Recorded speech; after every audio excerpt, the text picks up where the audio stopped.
Welcome to episode 1 of Rags to Riches Mentality with your hosts, Bee and Renee.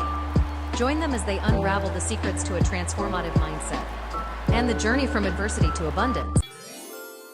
I'm so excited for this, you guys. This is the first ever Rags to Riches Mentality. Welcome. Thank you guys for joining this event today. I hope that you guys are as ready as I am to begin this journey, this shared experience of resilience and transformation.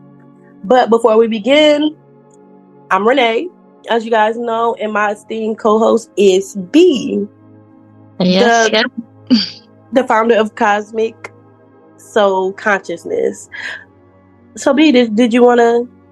Yeah, I'll hop in real quick. So, all right, I'm Bee, Cosmic Soul Consciousness. I've been reading for quite some time now, really. So I really don't even have a general estimation on how long, because it's just been that long.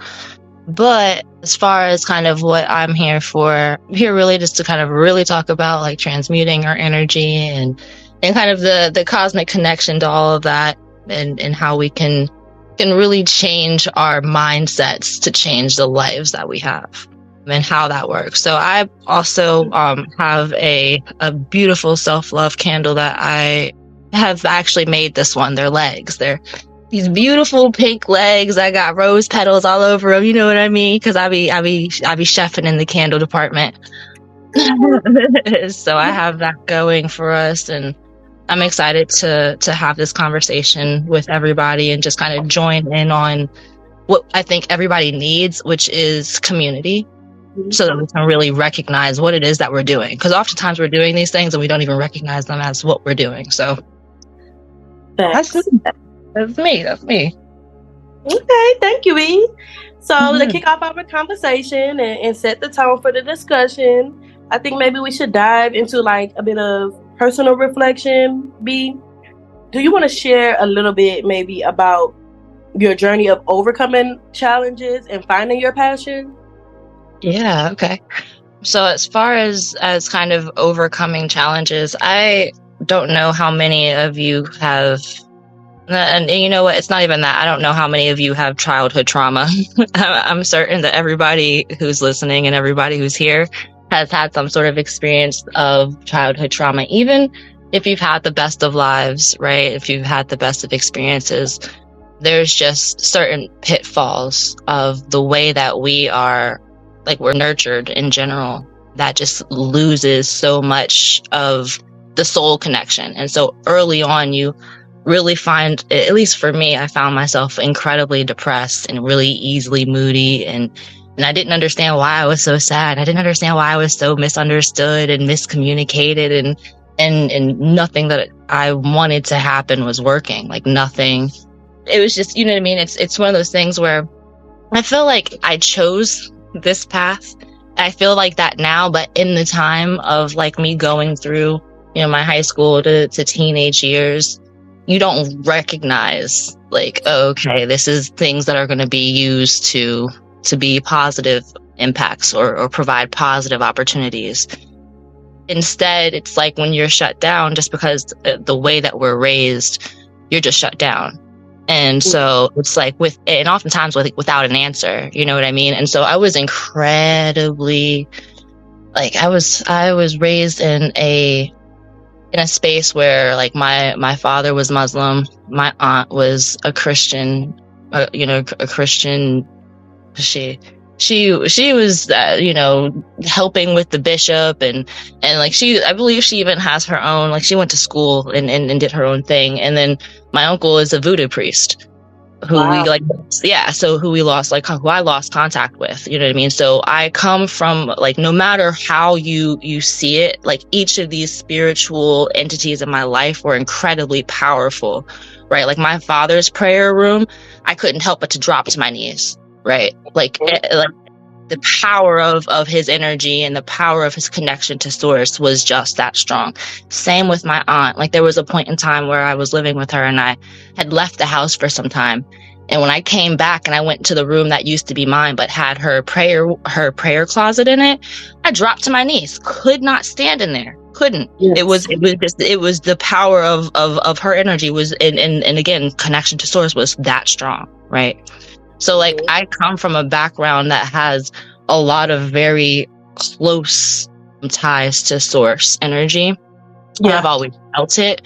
And the challenges that I faced really were kind of about like coming into my own in their space, you know what I mean? And finding my own kind of path through the expectations of, okay, well, I was raised Muslim and then I chose to become Christian and I was baptized and this, that, and the third. And then not that I lost faith, right? Because you can't lose faith when you have real connection to source. But I became really challenged by church life, where I was going to church every Sunday and Monday and Wednesday, both services. I was a part of the choir. I was a part of the children's group. I was a part of the children's ministry, baby. And I was a teenager.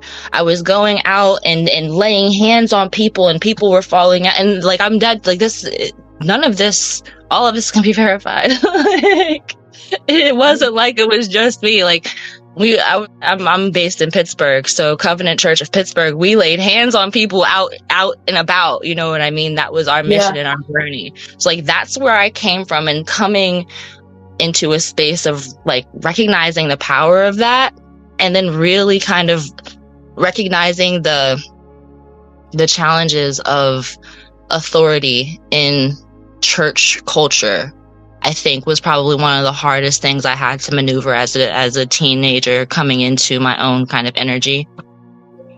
And it was hard and devastating in a lot of ways. And it really changed my perspective on religion, but not source. It never changed my perspective on source. There was always, you know what I mean? There's always God, and God is, you know, not even outside of us. It's all within.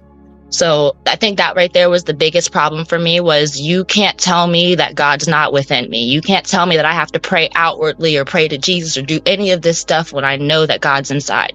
We're outsourcing our power. And that was the challenge. So really, we could talk about a whole bunch of different stuff, but that right there, I think, is the most important challenge that occurs to somebody in the spiritual, like delving into the spiritual space. Absolutely. Yeah. Whew, I love that. I love that. Like, you were always connected to source. So regardless whether you were learning through church or you had to go to a mosque, you were going to have that connection. Yeah, it was always there. And like, I think because I come from such, like, they're so, it's weird, right? Like, they're so Christian, and they're so, you know, it's not a bad thing when I say that. I don't mean it with the disdain that you could probably hear, but they are very judgmental. It's not the real source of Christianity. It's whatever religion did to create Christianity. And like, I have a really hard time with that. I have a hard time with that, just processing how you could even question whether or not I'm, you know, what I'm doing, and call what I'm doing as any sort of, oh, this is against God. Like, there's nothing that I do that's against God.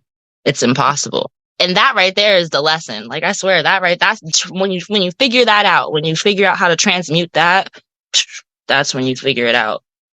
You start to break the matrix. It's only up from there. So I appreciate you for sharing that experience, because I feel like it's super relatable for everybody. It's that most of us in America, you know, it's a very popular religion.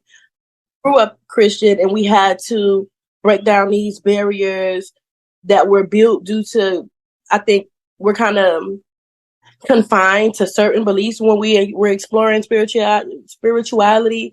But then when we grow up and we have the opportunity to explore more of spirituality without the constraints that religion puts on them, it definitely shifts our perspective, you know, and give us a deeper level of understanding. But there's this barrier or this challenge where you feel like, well, are people going to accept me? Are people going to accept what I'm doing? Did you go through that part of your journey? So I'm going to tie this into a tad bit of astrology. I have a really hard time in a sense, like with feeling like people who know my, like, you know, my energy, you know, my heart, you know, the type of person I am. And Mm-hmm. so when I feel in a sense slighted and like you're coming at my, you know, like my morals, which my, like, regardless of of what you may say about me, like I have such high standards for myself. So whenever I'm hearing, you know what I mean, the discord, it kind of makes me more mad than anything, because Mm-hmm. it's like, how dare you who knows my heart, right? Like, how dare you who have stepped in the love that I offer and provide look at me like I could do anything outside of, you know what I mean? And that I really think has to do with a little bit of like the astrological placements. I'll like tie that in Yeah. because, and I'm a Scorpio moon, and so I'm really emotional. Like, it hurts my feelings, like feeling like you don't, you know what I mean? Like someone who I want to truly understand me doesn't. It's like, it really breaks my heart. So there's that. But then there's the aspect of, you know, my fire Sagittarian, you know, and paired with the sun sign Sagittarian, I'm mad about it. And I'm tripping. I'm sorry. I don't even know why I was that mad. I'm all right, yo. Like, I get it. You know, not everybody can see me how I see me, and that's okay. Like, Okay. So you've overcome that part of your journey already, basically. I feel like there's nothing that anybody can say that would make me, or that changes. Like, I know who I am. I know source. And like anytime I go into like meditation or anything like that, and I know that I'm going to be like maybe astral traveling or something, like that's what grounds me. I use affirmations and I use like certain things to kind of keep me tethered to this realm in a sense. And I know who I am, I know my mission, and I know my heart are what keep me here and kind of bring me right back in. So yeah, absolutely. Not necessarily is that been completely alleviated. Like I still am challenged by it and it makes me really upset. But at the same time, it's like, because I know source and I know myself, I'm able to just mitigate that energy to something that matters. Yeah, absolutely. Yeah. Absolutely. I love your answer. I feel like everybody can relate to it, even if they can't relate to it now. In some point in their journey, they're going to have these feelings. They're going to have these thoughts. And like you said, you're a Scorpio moon, but you're also a Sag. And I love so much how you said, I was freaking offended. Like, how dare you? I love that so much. And I appreciate you for opening up and being vulnerable and sharing that with us. And now I think that maybe we should, I'm going to real quick go over a brief overview with you guys of kind of how the session is going to go. And then we're going to get into a quick icebreaker, get everybody a little bit comfortable. So we're kind of going to go through, the first thing we're going to go through is going to be like kind of sharing our low points. And then we're going to go into how we overcame the challenges. Obviously, everybody hasn't already overcame their challenges, but it's still something we can talk about. We're going to talk about transmuting our pain into passion, as well as, maybe plans for the future. But first, let's get into an icebreaker.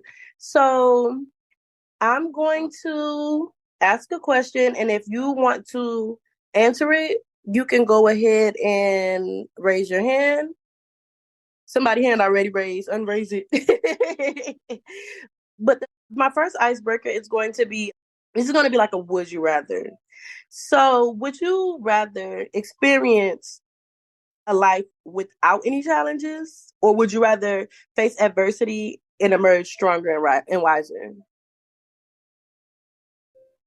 If you would like to answer this question, raise your hand. Okay. You can unmute. Do I have to unmute you? Let me see.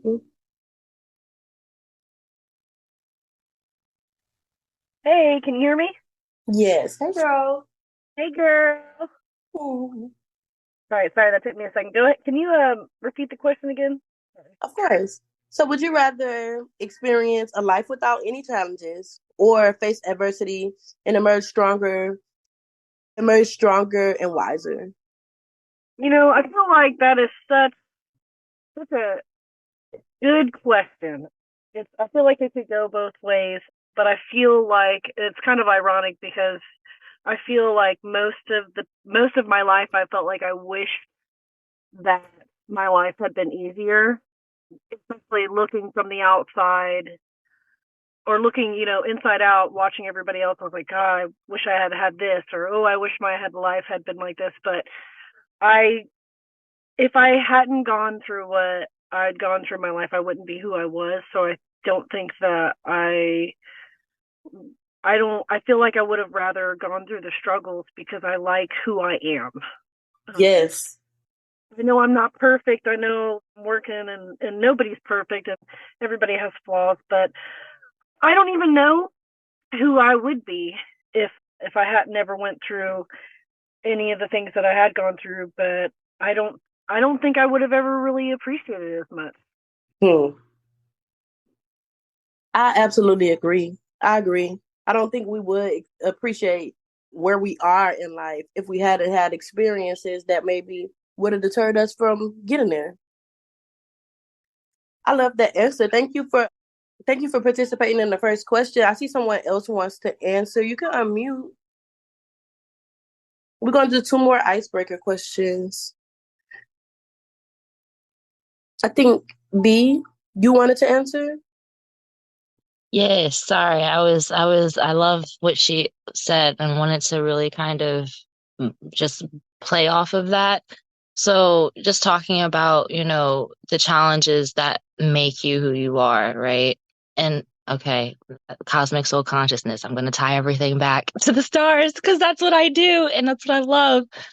Right. And it's hard sometimes because oftentimes we face lives that are filled with awful things that really like nobody should have to go through, right? Like questioning your right to even be here sometimes, that's not something that should be, but it is a choice that we as spiritual bodies entering an experience and kind of descending through and becoming human, right? That is the entire point and purpose, right? Like the goal is that we are to find and love ourselves because the expression of one said, I'm alone and I don't want to be alone anymore. I want to experience life or I want to experience more than just the wholeness of this, right?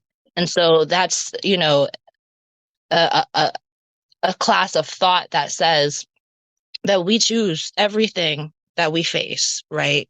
That we're experiencing so that we can feel these things. That's, and then the next life, and we experience and learn more. And what do we take from, because muscle memory is something that like, if you've ever been an athlete or if you've ever done something unconsciously, or even when you're a mother, right? Unconsciously, you're always taking care of your child, right?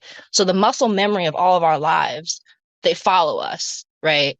And so the muscle memory of, okay, what challenges did you go through in this lifetime? And then what are you going to see in the possible next lifetime? This can be found oftentimes in your natal chart with your south node and your north node representing like what you're going to accomplish or where you're getting to.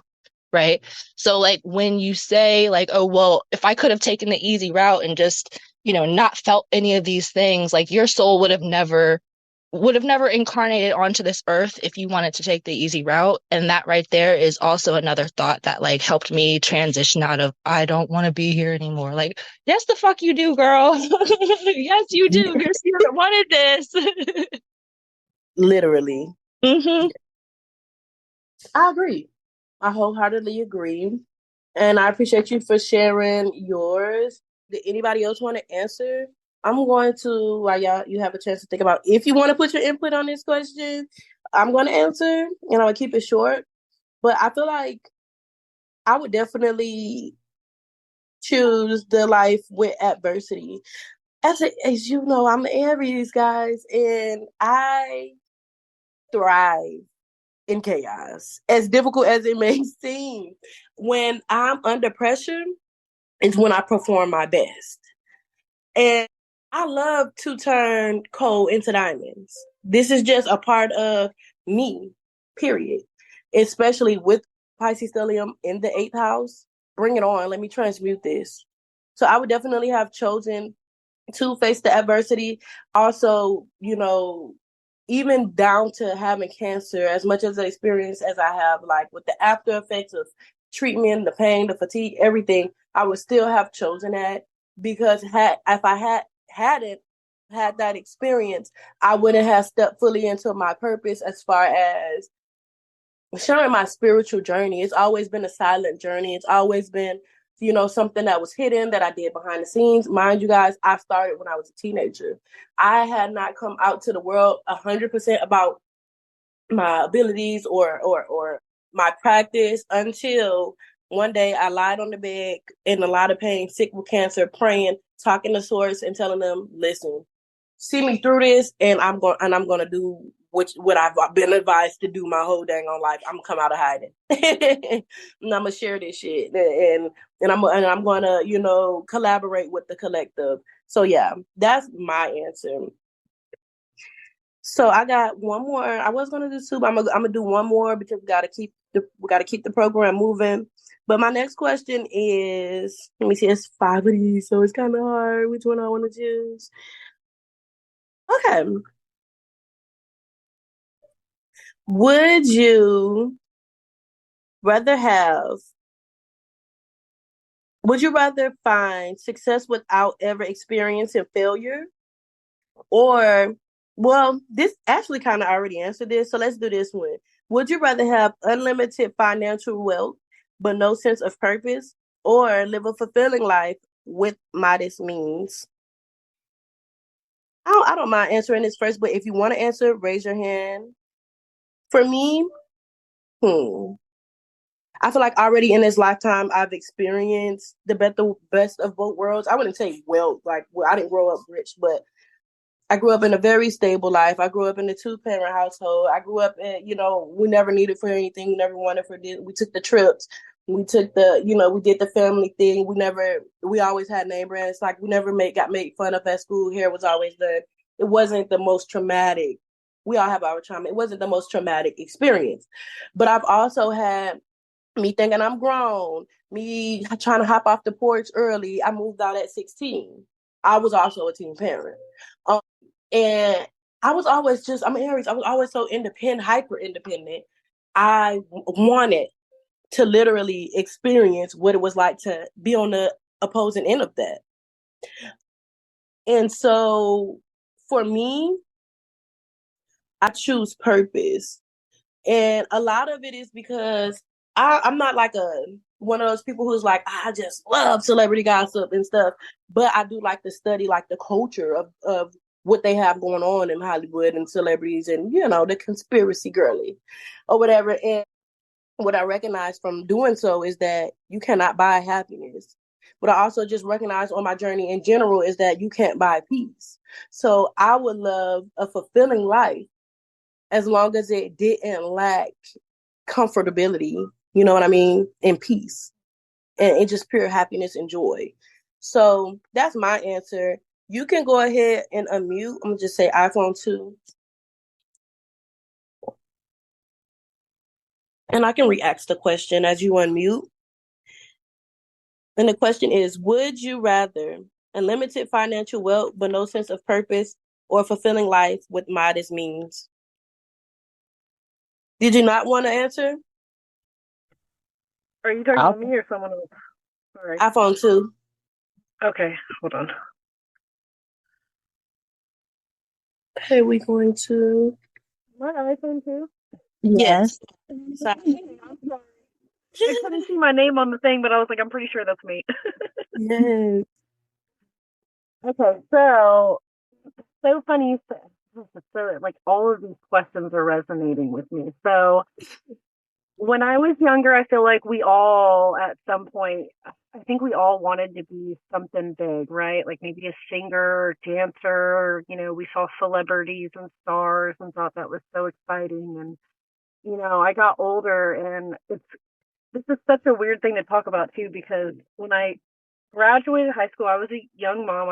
I graduated high school and had my daughter basically about the same time, but like right after. So I ended up going straight to college, and I signed up for music production technology. I was mixing beats with some friends for fun, and thought, man, this would be really awesome if I could ever go to Hollywood and like just make music. Not saying I have to sing it, but just be involved.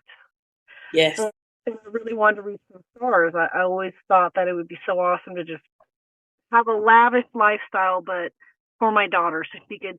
Because I grew up, we didn't grow up broke, but we were definitely poor for a little while. We never really felt the poorness, but even growing, like I was raised in the hood, by Miss Jackson. She walked me and took me to church, and like he didn't have a lot, but those were like some of my best memories, was walking down, I wouldn't say most people would like those streets now, but we were, little kids walking up to candy stores, and we didn't have, but a couple cents in our pockets to buy, super cheap candy, but like that was the life. And then, like I said, I went to college, and then I swear to you, my mom was like, you're crazy. And she had just got cancer.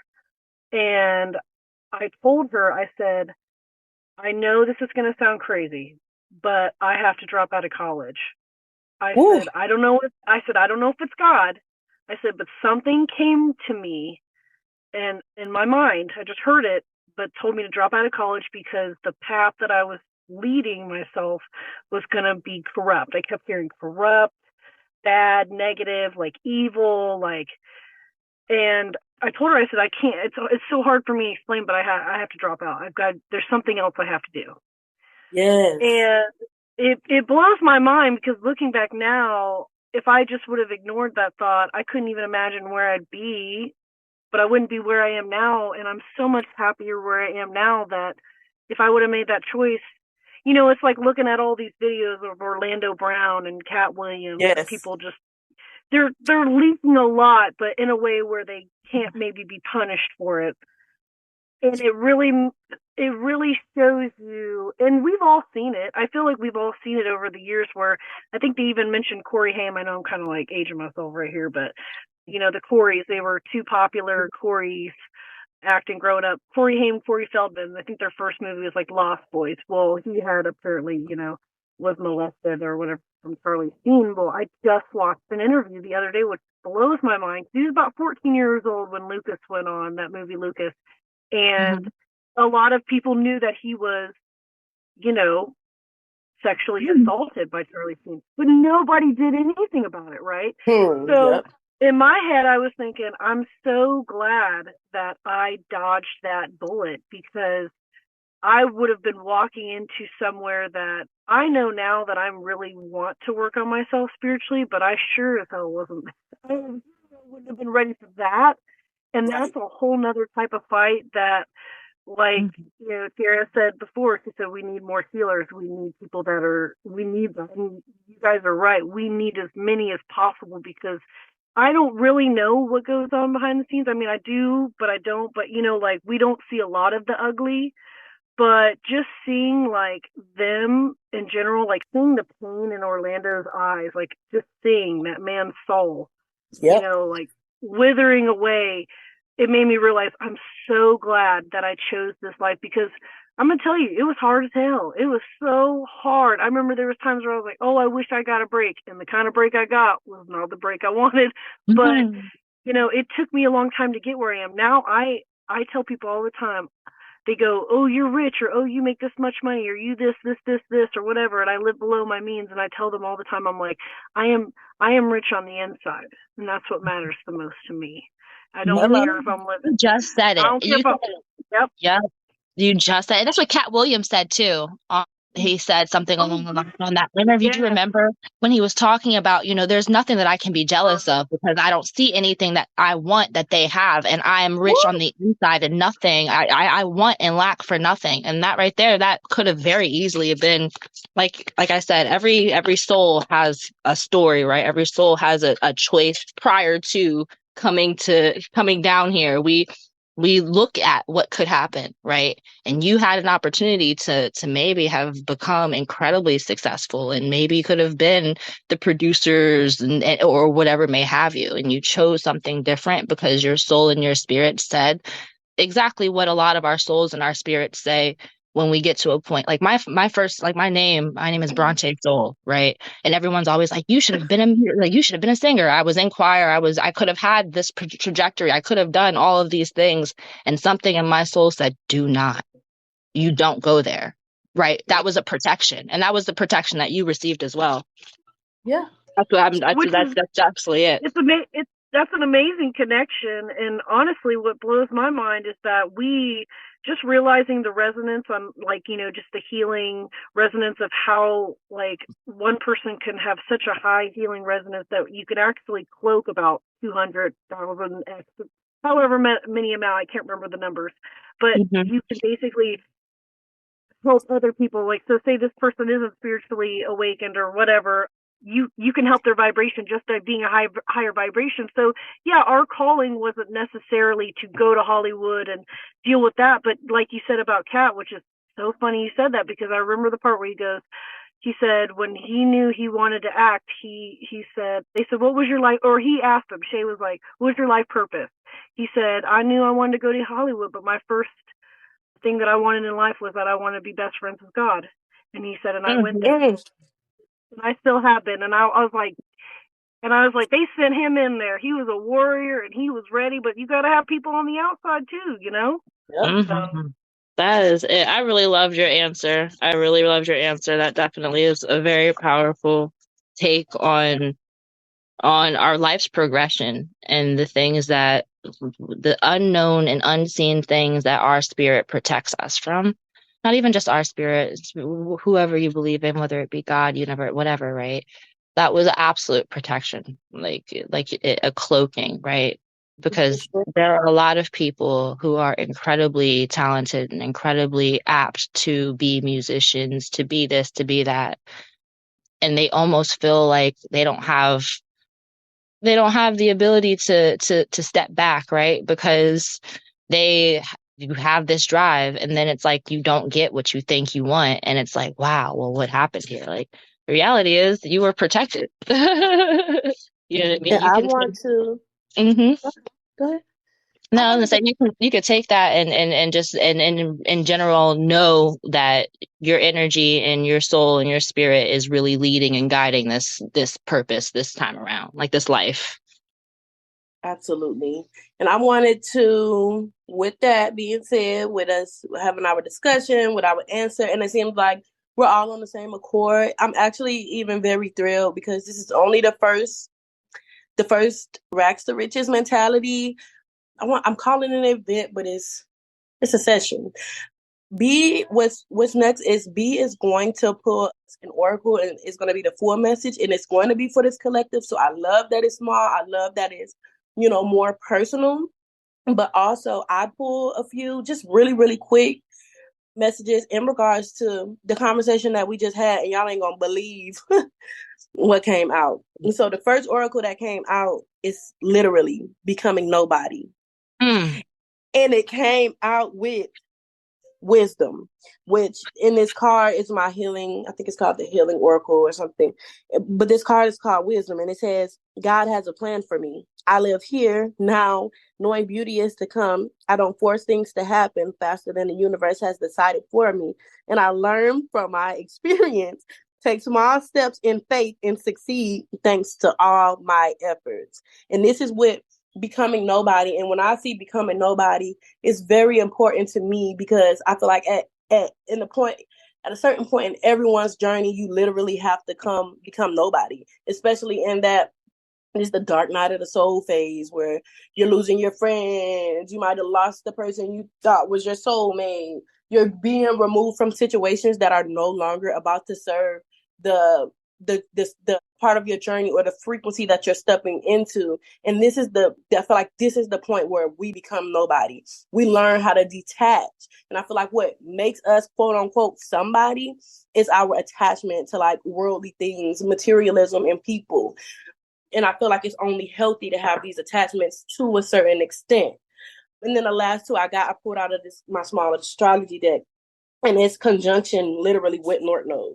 So the North Node card came out and it says destined to have, and then the conjunction is a union, merging, coming together. Literally, what we're doing right now with North Node, which is the life purpose, is insane for these messages to all come out after the discussion that we just had. And I feel like Spirit is saying you're where exactly where you need to be, no matter if you think you're behind or not, because feeling like you're not where you need to be, according to wisdom or oracle is saying you're not trusting the process. You're trying to rush to a certain outcome before it's your time.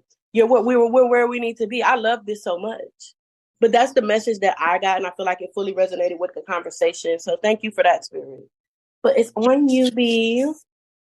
All right. So I love, prior to this, I pulled some cards from the Starseed Oracle, and I just knew that this was going to be like as powerful of a gem this is. Like, there are certain conversations that, oh, sorry, I have a lot of cats and two of them just hopped up at the same time. So somebody, I don't know if there's some other people with some cat energy in here, but they're very my cats be popping up when spirit is afoot. So, but I pulled from the African Goddess Rising Oracle as well as the Starseed Oracle. And I'm just gonna pop into the African Goddess because, again, she really just, the messages are coming through, and they're doing exactly what we're doing, which is also, when you are in a group of people, whether it be talking about spirit or talking about healing or talking about whatever that may be, this is a convergence. This is like a powwow. I don't know. You know what I mean? Yeah. Like, the Indians did this, and it wasn't just, simply education based, but really a time where our spirits can dance and free themselves. And so the card that I pulled was the goddess of living out loud, Yasiji. And it says Yasiji has a reputation for being free spirited. She is empowered to participate in mask dances. So then it goes into the embodiment. Express yourself. You have something to share. Share your voice and your magic. Express your you-ness. And in ways that expressing yourself is not, the way that we are expressing ourselves is loud. We are not what the people who are in this energy and in this space we're here to do isn't to allow the flow any longer. We are to disrupt the flow. It's the energy that I'm getting for the expression of dancing kind of through is going to be the transmutation portal for some of us. So working on, really, despite what's happening in the right now, being able to find your song and still dance through this energy is what is going to kind of drive us forward and continue to allow more of the collective to really change frequencies.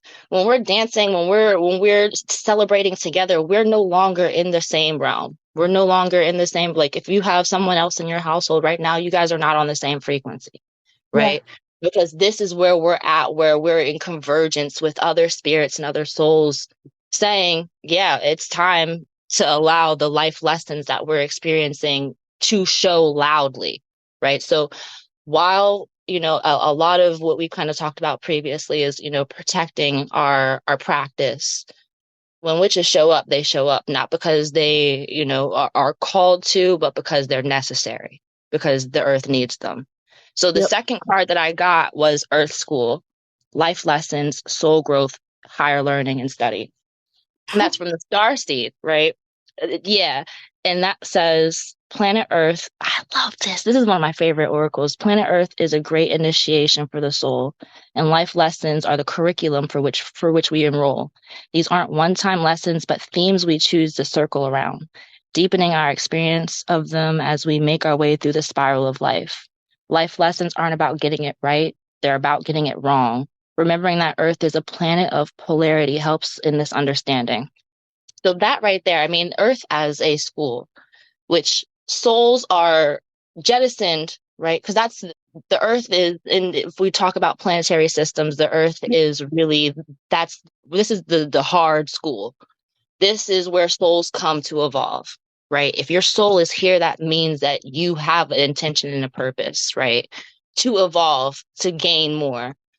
And so pulling this card really shows that we are in the route to a new study, I think, of ourselves and of our purpose on Earth. And I think that is going to be incredibly powerful for all of us. So take this as, as a means of transcendence, as a means to be able to speak loudly of who you are and live in authenticity, because the lessons that we're here to learn and the things that you're experiencing were things that this is low diff. Like this is not, this life that we're leading is hard, but this is the life that we chose on the level that we chose it, right? In the most transcendental experience. So I definitely feel like these kinds of conversations are what elevate the collective. So we're here. I love it. And I also love what the Earth Oracle said, that Earth basically is a school, right? Mhm. And I love it, for one, because right before you went to the next Oracle, because I didn't even know you chose two, I decided to pick up my Sacred Earth Oracle. So when my eyes got so big when you said that, for one, but also Earth as a school is amazing, because I feel like we hear so much that Earth is a prison planet. You can't go above the firmament. You can't leave here. They trap your soul. And I love this perspective of it being a school, an opportunity for your soul to learn, have experiences, and evolve in a sense, versus it being a prison. And I feel like both are true based on the perception of the person who's viewing it, right? Or based on where they're at in their journey. And if, like I say all the time, if you say Earth is a prison planet, your ass is stuck. You ain't going, it's a prison. This is what you created for yourself. Earth isn't a prison. You created a prison, right? Because you don't want, I feel like a lot of it is you don't want to detach from worldly things. And then if your perception is that, well, this is an opportunity for my soul to have experiences that I would otherwise wouldn't have had, then it's going to be that, and you will ascend, throughout your next lifetime. And for the people who are going to be listening later, most of us believe in past life, next life. We believe in reincarnation. Okay, and this is coming from someone who does past life readings, and I'm also literally almost done with my course to be able to perform past life hypnosis therapy sessions.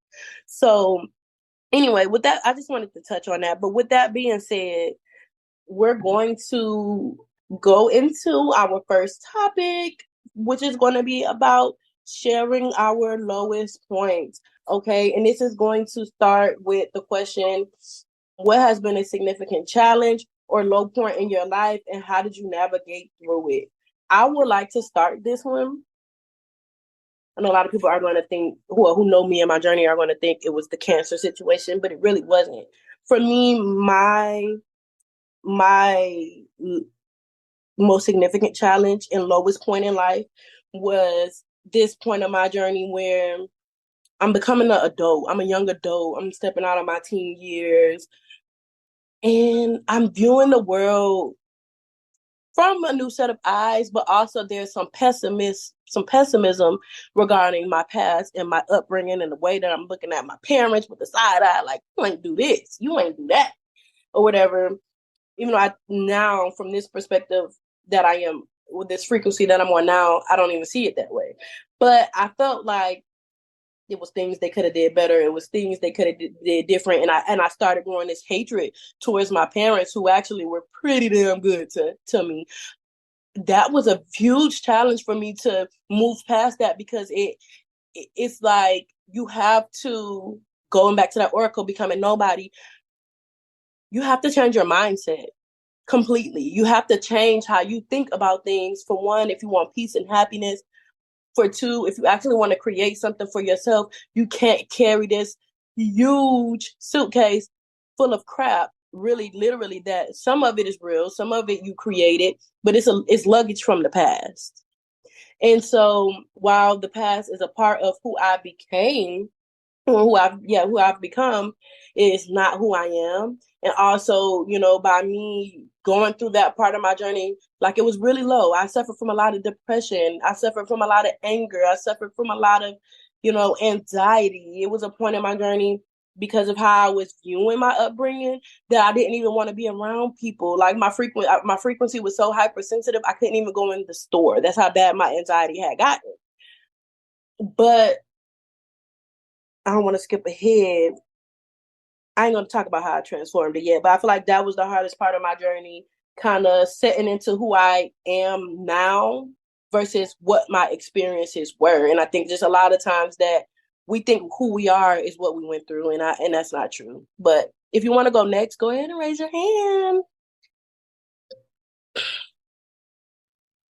I'm gonna, if you don't mind, I'm gonna hop in real quick.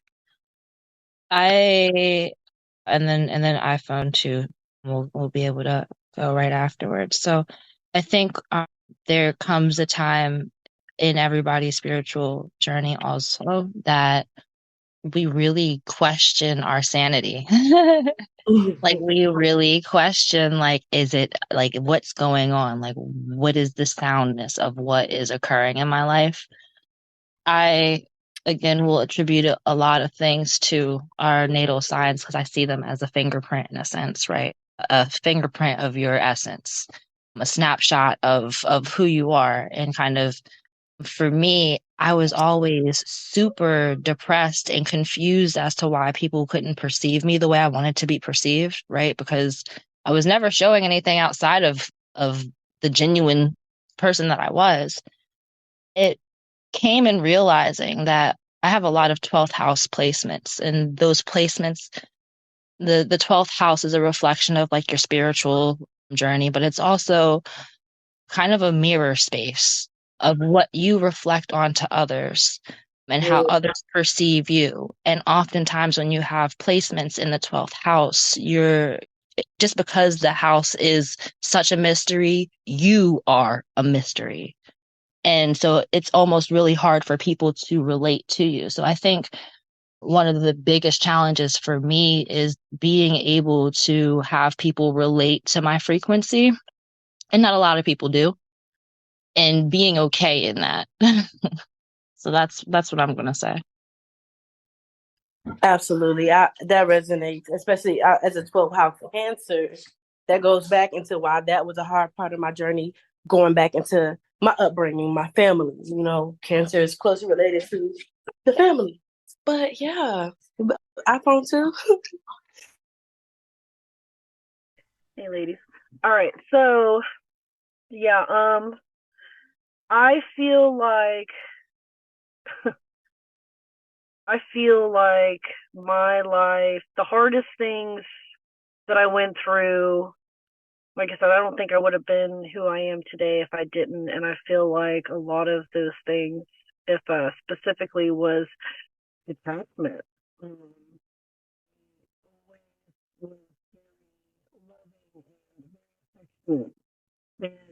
even though I was raised in a home where there was affection, there was also a lot of space, but I very much so, like, you had said earlier, I felt very misunderstood.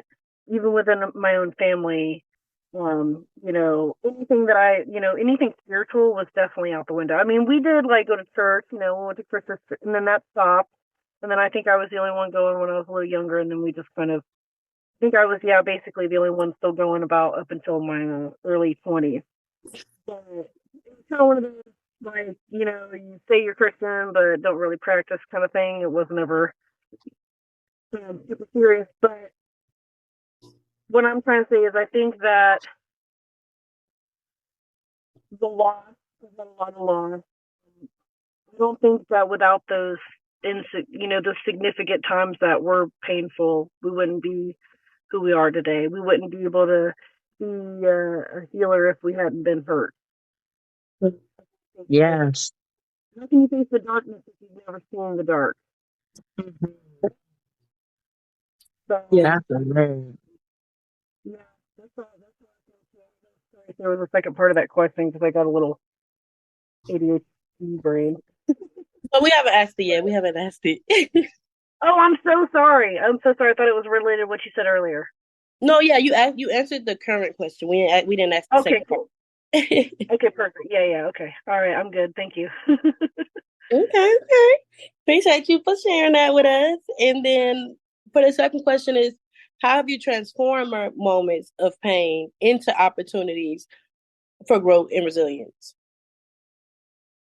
For me, I'm going to keep it to where keep it where I started at, and then and during other events, I'll talk about different parts of my journey. But here, I feel like the way I transform that pain into opportunity for growth is by humbling myself, right? Like humanizing people, no matter what role they play in my life. Because no matter if you're my mom, sister, brother, cousin, homegirl, whatever, you have your own experiences. You've experienced your own trauma, and you are the way you are based on the experiences that you had. Now, everybody does well, everybody can transmute energy, but everybody doesn't reach that space in their life where they're able to go through that healing process. And I did. And it was a huge thing for me because I started viewing what I felt like was sent to hold me back or deter me from getting to where I was. I started realizing, no, this was literally forming me, who I was. I learned everything that I needed to learn from my parents, from the best of them, from the worst of them, from the things they just firsthand taught me. And I started like literally going back into my mind, visualizing all of the good things because I I mean, felt like huh? I'm sorry, my little one called me. I apologize. No Please problem. continue. I felt like I was only viewing like the dark times or the times where things weren't ideal, things weren't perfect. I feel like I transformed that experience literally by changing my perspective, by having empathy and putting myself in others' shoes. And it got better even further into my journey with motherhood. Like, oh, this is what they were experiencing. Oh, and so it releases. Well, not I won't say release, but it helps me integrate so much of my shadow to be able to put myself in the shoes of someone else, especially at that space and time when I felt like they did something to me.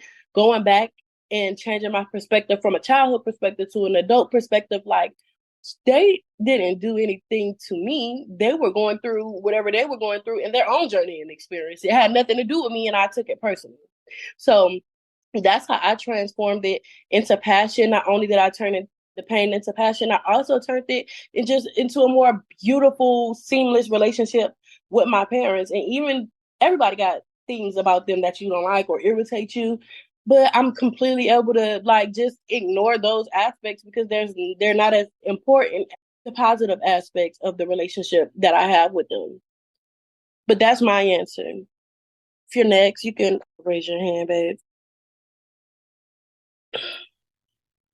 I'm gonna slide in real quick. So for me, I have a really hard time emotionally like managing kind of other people's perception of me. And I had to figure out how to challenge that within myself. And what kind of started in me using affirmations on a daily kind of basis to change the programming.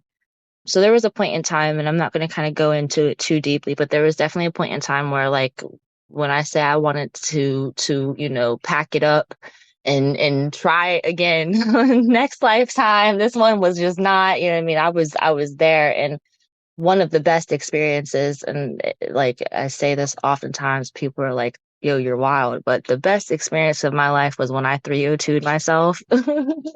When I put myself in that mental hospital so that I could take a break and really start to try and figure out what was going on. Like, because there's so much noise happening around you circumstantially. You know what I mean, I have depression and all this different stuff, but like the reality is these things that you're feeling and these, I have depression, I have this, really these are just experiences. So again, obviously there are mental imbalances and chemical imbalances. So if you need to medicate, which at the time I needed to medicate in order to be able to put myself in a position where I didn't have to medicate, you know.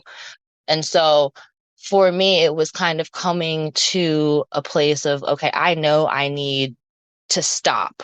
Like what I need to stop whatever's happening around me so that I can try and track what needs to come next.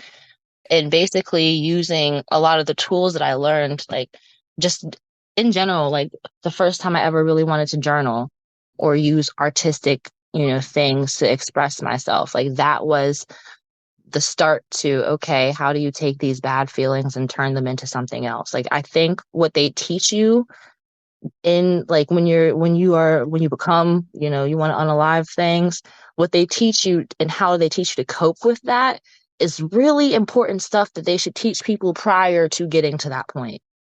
And so it's like now I already I want my kid to be able to journal freely. I want her to do art freely. These are things that I never did or never realized that could begin to transmute my energy.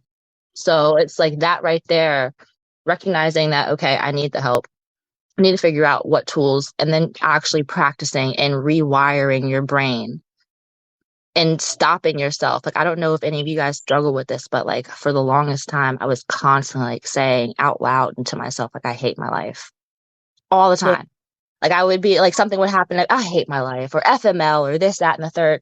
And these are just negative, like I'm just calling and speaking these negative vibrations over my life, wondering why all this negative vibrational, low vibrational shit that I'm not even finding myself in is coming my way.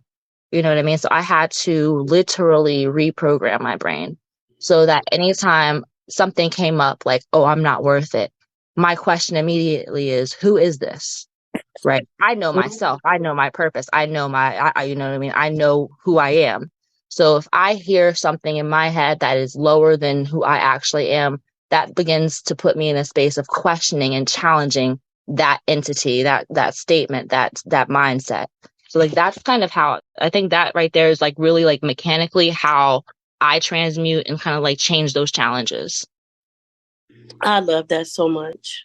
Mhm. That's a huge part of it for sure. That reprogram, I think a consistent so far. It's a struggle because like there are definitely times where I'm like, yo, I will hop off this bridge right today. But at the same time, it's never like it's never in a sense of like, okay, I know that voice is a joking voice. Like that version of B is not the version that's, we're not really hopping off of any bridges here. We really love life. So who is it who's speaking to me, or what is it? What spirit, what entity, what emotion do I need to feel so I can let that pass? Is the question that I had to ask myself, right? Because like again, reprogramming it's not easy, right? We see and hear so much negativity, so of course we speak it over ourselves, Yeah. and that right there is just like you have to watch what you bring in. Period. Absolutely. What about you, iPhone 2? All great answers, ladies, by the way. Thank Sounds you. like I kind of resonate with both of you, actually. But so, with the detachment thing, that's kind of how I feel like I'd answer that is I always try to pour a lot of love into a lot of people that I think at the time I try to deny being a healer pretty much the majority of my life. I didn't want that role. I felt like that was the lesser. I felt like I kind of wanted to be more of like in the battle up front. Until realizing that, I was surrounded by a lot of people that actually were negative but in detaching myself, because they were people that I did love, detaching myself, that's where I was able to, like, as you said earlier, reprogram my mind. And there, even during COVID, this year, it's like every year I have a new goal, right? Because when I was younger and I first kind of found out about the world, I went through, it's almost like you're going through a mental death, but then you're Yep. being like a rebirth at the same time. It's like you built this, this visual of what you thought life was, and then it all came crumbling down because then you realized there was so much more to that. And then you had to go, well, what is life? What am I doing here? And then you just start searching. And I know that the moment that I started searching, because everybody says, well, what do I look for? Or how do I know what I'm looking for? Or how do I know where to start? I've even said that a million times. And half the things that I say out loud, later on months, I'll be like, I literally said that out loud and I was looking for an answer and I knew it all along, but I had to say it out loud and then think about it, a couple months later and be like, oh, that was it. Why why didn't I realize it then? Because it was myself trying to tell myself that, but at the time I was probably too stubborn to listen. But the reprogram, like you said, like during COVID, one of my things was I remember that having to be separated from folks was, huge where we were just texting, So it's really hard to convey, and people are more, they don't really like to do videos like this. I do enjoy it. I think people are getting more into it, but there was a huge time where I feel like everybody just texts all the time. So when you're reading text messages, it's really hard to always feel the emotion behind it because not everybody has a certain kind of emotion, or you could read it wrong. And there would be times where I'd read something, and if I felt like negative or felt like that was kind of like, I don't know, rude or attack, I would not even respond to that person for like a whole hour or however long it took for me to get over that emotion so I could understand where they were coming from. Yeah. And then, after about an hour, it was like my whole thought process was totally different. I could see from a different perspective that not my way is always the right way. There could be always, of course, more than one right way. And then how can I find a solution to this so I can better understand people? So actually disconnecting from people helped me connect to myself more. And it kind of sounds negative, but it's really not. Because you are going to get something out of a negative situation. You're going to learn something. You're going to gain something. So you feel like you're losing at the time, but you're really getting so much more than you imagine. You just don't see it. And so my thoughts on it, a lot of the negative things in my life that I was always, I guess it feels like polar opposites. I was always reaching for, the love and, pouring myself into everybody else over, like overload, just so I could make everybody happy.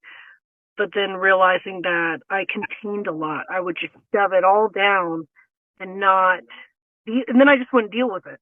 And then I'd be like, I'm fine. Until one day, I think I got a reading from Tierra, and I was like, you were like, girl, you're a girl, you should cry. And I'm like, I don't want to cry. I don't want to be, and then someone else, I can't even remember who said it, but they were like, maybe you are sad. And then I literally went home and I was like, am I sad? Am I really mad about something? Am I like, because I didn't think I was. I thought I was like trying to talk myself out of it. Like literally talking to myself like, do I have like a repressed emotion? Because I thought I was pretty cool. Like, I thought I was doing pretty good in life. Like, like things aren't perfect. Things happen to people. But like, I just felt like I was big chillin', like no biggie. And then I started doing shadow work. And it was so funny because I tried to do everything else but that. I was like, I found every excuse in the world. Eat better, work out, affirmations, reading tarot, just researching and learning esoteric knowledge, anything I could, literally anything but that. And then one day I was like, I got to do this. I know I had a whole field trip to the Staples just so I could get a book to write this down because I knew I had to physically write it down. And all of it yet. It's hilarious. I literally keep it in my tabs because I know if I don't, I'm gonna make myself forget that I need to go back to it. So I keep it up in my tabs so I can go back and write down. And listen, it's hilarious. Like normally I would try to write things out nicely. It's like chicken scratch because I'm just trying to get it all out. And then as soon as I answer the question, like one of them was writing a letter to someone that hurt you. And let me tell you, I didn't know if I was going to cry. I didn't even know what I was going to say, and I felt like there was so much I could write. I didn't even know how I was going to make that short. But I just put the pen to the paper, and it's like it just came right out of me. And I'm telling you, that was like the best feeling I ever felt. I felt like $1 million. And it was like all that tension from however I felt about that situation was gone. And like, you had said earlier, it's like you understand from someone else's view, like they went through things in their life too. No one's perfect, this is why they are the way they are. You learn a lot about psychology. It's almost like you can't be mad at people because you kind of understand why they went through what they went through. So Yes. you're kind of like, you, like, kind of irritated. You do that, like, rude. Yeah. But you just start to understand that people are human. No one's perfect. And it's almost like you cannot help that once you realize that, you're generating so much love and passion in your soul that it's like you can't be bothered by it. Like you just want to show so much love for even the ugliest of person that has been in your life, because you know that they probably need it the most. Yep. So even those people that are, not in my life that I do love, that I can't be near, it's almost like I try to send the most healing energy to them the most, because I feel like they need it the most. And that speaks a lot for you, again, in the whole point and purpose of transmuting your energy. Like what you just said was you avoided, really being forced to see exactly how you were feeling. But when you put your pen to your paper and you read your words and realize and see what's coming out, there's no question to the pain, to the energy, and the testament to releasing that and the relief you feel in shadow work. And I mean, that is the therapy. Like that is exactly, again, that's how we begin to transmute our energy. Absolutely. And also when she said, like, it's like psychology, what I think a lot of people don't realize about shadow work is that it literally is psychology. A lot of us spiritualists literally just use it to kind of heal from our trauma and transmute that energy. But it was literally created by Carl Jung, a psychologist who discovered that there was not only one, but two subconscious minds, the subconscious and also the unconscious mind. And that's how shadow work was literally created, from this discovery. So it actually is psychology. And I feel like people in general, but especially us spiritualists, us healers, we need to have at least some basic understanding of psychology and how the mind works in order to really be able to help people. Because if we don't have basic understanding of psychology, we're just talking out our ass. How are we going to help somebody when we don't understand where they're coming from and why their perception is the way it is? Period. But what you saying, B? No, that's exactly it. I think I read somewhere and it was like your perception, like what hell and heaven really are. And they're simply perceptions, right? Like hell is an energetic frequency that you live on, depending upon your what you believe and what you project into the world. And I'm certain at this point, where you live in a hellscape because it's something that you create, unconsciously. And getting through that is, that's its own set of work. But I mean, really, the people who, like, heaven and hell is not they're not real places. They're states of being, or states of consciousness.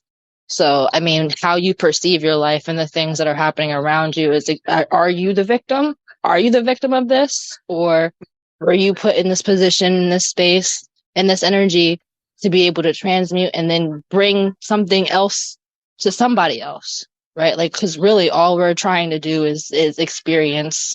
And the easiest way to learn and to grow your spiritual kind of strength is in reflection in relationships.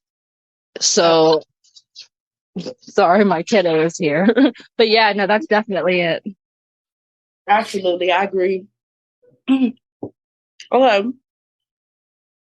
So let's kind of try to keep the last two questions short, because we have a couple more things to do. And I think we've been on here a little longer. doing supposed to. But the next question is, what passions or aspirations emerge from your experiences of overcoming adversity? For me, the passion that derived from it was literally, if I can do this, anybody can do it. Because I feel like there's parts of me that are always going to exist. But anybody who knows me, like from before I went into this like profound spiritual journey, I was a reckless, hot ass Aries. And by me shifting my perspective, by me putting myself in others' shoes, having empathy, having compassion, learning to exercise understanding towards other people, my passion that derived was wanting to share this experience and wanting to teach other people to do it. Because when you look at the world, you see so much suffering, you see pain. Everybody has anxiety, everybody has depression, somebody bipolar, somebody schizophrenic. And it's like, yes, like B said, if you have mental illness, take your medicine if you need it. But also a huge aspect of this, because what people don't realize is psychology and spirituality is 1,000% tied in. And while it may just seem like a mental experience or disturbance or disorder, it's actually like just being out of alignment on an energetic level. Your perception is not in alignment with your true essence, which comes from source. Source would never blame their state of being on something that happened 20 years ago, because on a spiritual level, there is no time. There is no linear time. So to hold on to something and then blame your failures on it, it's a no-no. And my passion is to teach people that, hell no, you can't blame your mama beating your ass on why you don't have shit today. You know what I'm saying? To help people release the victim mindset back to, to the title, from rag to riches mentality. Don't remain a rag, a dirty washcloth that is in dirty that is in dirty, cleaning water, which is the dirty cleaning water is your experiences from your past. Don't be that soggy towel that's sitting in that greasy water. You know what I mean? Take that towel out, wash it off. It can be cleansed. We have washing machines. We have dryers. Take the steps. So that's kind of what I got from it. Y'all can go. Yes, girl, you spoke. You really said it for real. Like, I don't know. For me, I really feel like once we get to a certain point, so like I had to really go through recognizing like myself again and kind of finding my own source energy. And in finding my own source energy and like reflecting on who that is versus kind of the stories that we're told, right? Because I mean, even when you're talking about like mental disorders or whatnot, a lot of times if we weren't in the Western culture, if we weren't here, it would be viewed differently, it will be handled differently. I mean, kids in other cultures are able to have, the passage of rites where they're stepping into their adulthood, which we do not have. And instead, what's sold to us is sex culture and drug culture, and that is teen culture, and that's the rites of passage. And that right there is exactly how, you know what I mean, the forces that want to keep us on the material realm are destroying our kids, and it's destroying us in different ways, you know what I mean? Because like there's no teenager who should feel like they have to find the answers to whatever questions they have at the bottom of a bottle. You know what I mean? And it's the simple lack of having those passages of rights, those understanding that form is what observes, like basically your thoughts are what observes and creates the reality around you. You know what I mean? So if you want to experience gossip, partake in gossip. If you want to experience the lowest, the challenges, then partake and have those people around you. And that's exactly what's going to be a reflection of what you're experiencing. So for me, it's like reflecting on that is probably the biggest way that challenged, because for me, I choose hard. I choose the hard route. I want to experience it. I want to feel it. some things I don't need to, because I can just emphatically feel it and experience it through others and their emotions. But I'm the type of person that I don't want to be told anything. I don't need you to tell me anything. I would prefer to experience it for myself and allow my, perception to reflect what I want it to. So I think that in motherhood, it's really allowed me to kind of change my viewpoint, because I want to project the right thoughts for my daughter. You know what I mean? I want her to not have to experience the same frequencies as other people, and to be able to just to live in her own purpose. So, and for that to be okay. So it's like there's an aspect of it where it's like you have to find yourself, you have to find and be okay with your authenticity, and then you just have to kind of, you know what I mean? If people aren't in accordance, they're going to fall out of your frequency anyways. So it's just that mentality is kind of like what pushes me forward and keeps me going. Absolutely. Thank you for sharing that. And I want to just go back and reaffirm, like you said, our mentality is creating the environment that we're literally, I call it soup. We're brewing in this soup of our mentality, and everything we're looking at around us is a result of it. And it goes back to what you said. Hell and heaven is not some place, it's a frequency. And with that being said, your mentality is choosing whether you will remain in hell or if you will ascend to heaven. So everyone, that's listening, just be mindful of the thoughts that you're allowing to pass through your head. And even back to what B said about, wait a minute, when I think this negative thought, I'm like, who is this? What is this? And I tell my supporters all the time. I'll tell the voice in my head to shut up real quick. Look up out of here. I didn't invite you. So just being mindful and using your discernment when it comes to what thoughts are passing through, and understanding that because a thought is passing through doesn't mean that it's a thought that you created. iPhone, not the laugh. iPhone user, did you want to answer that second question? You can unmute if you would like. I mean, the third one, which was, how have you transformed moments of pain into opportunities of growth and resilience? No, that was, sorry. What passions or aspirations emerge from your experience of overcoming adversity? If you would like to answer, you can raise your hand or go ahead and unmute. And then, okay. All right, so we could go on to the next one then, which is going to be the last one. How do you envision your journey from rags to riches mentality? Basically embracing abundance and fulfillment in your life. And mind you, when I say words like abundance and wealth and success, I wanted to touch on that success word earlier too. Understand that this is on an individual basis. Success for me is not success for you. Abundance for me is not abundance for you. And it's so multifaceted because abundance could be an abundance of money, and an abundance of joy, an abundance of food or whatever. So for me, how I envision my rags to riches journey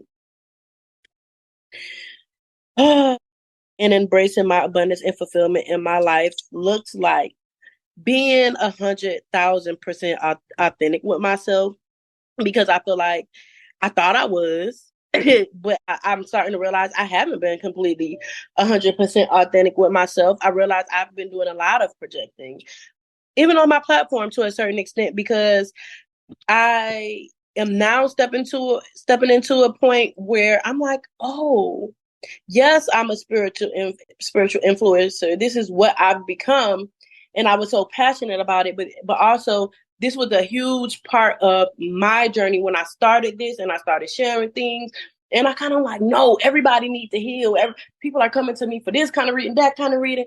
It's kind of expecting people to be where I am, kind of expecting people to want to be on the same path and grow and do all of these things that I'm doing. First of all, that's not realistic. Second of all, that's a part of my journey, but that's not just who I am. I have other, things, talents, other things that I want to share with the world, which is why I'm transitioning, first of all, off into other things and not just being like a spiritual creator or influencer. I'm going to be sharing other things.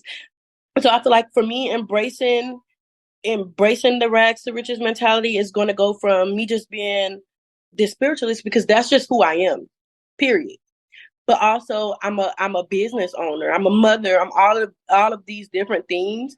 And I feel like embracing it is just literally me allowing myself to embrace all of these different aspects of myself, as opposed to only embracing the spiritual aspect of myself. But for a long time, I felt like that was my only accomplishment, that I was able to grow, heal, change, create this space for the collective and everything. But I got so caught up in it, I forgot about all of the different aspects of my life. And it got to the point where I just didn't even have a personal life. I didn't even know what I liked outside of spirituality. So me embracing abundance and fulfillment is going to be going back to who I am, what I like, what I enjoy, and being able to share all of me, right? So that's what it looks like for me. It feels free. It looks free, not confined. Anybody else want to touch on that one?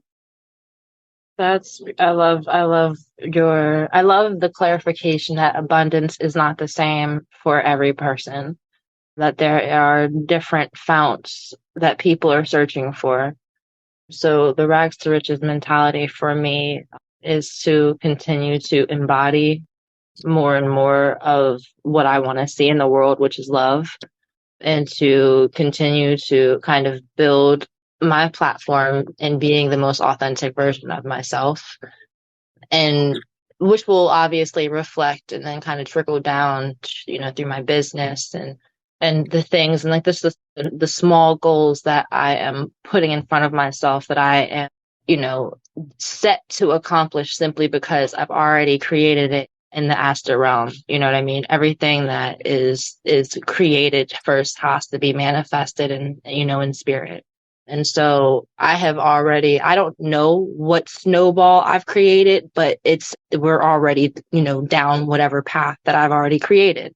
So it's just going to be more open, me being more okay with saying yes, me being more okay with not being comfortable, in reflection of self, and just kind of also, I have a really deep kind of wound of like not being recognized and appreciated. I feel like, like, and it's something that kind of pours it still. And so that right there is also kind of something that I want to pour into.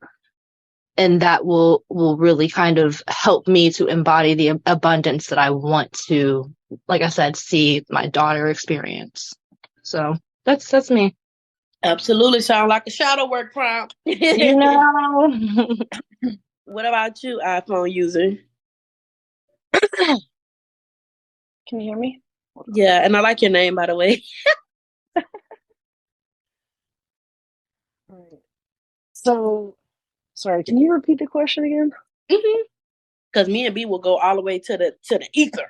You know. I will be in the other realm. We will be brewing up whatever. Like, B, wait, come back. I know. So the question was, how do you envision your journey from rags to riches mentality, like embracing abundance and fulfillment in your life?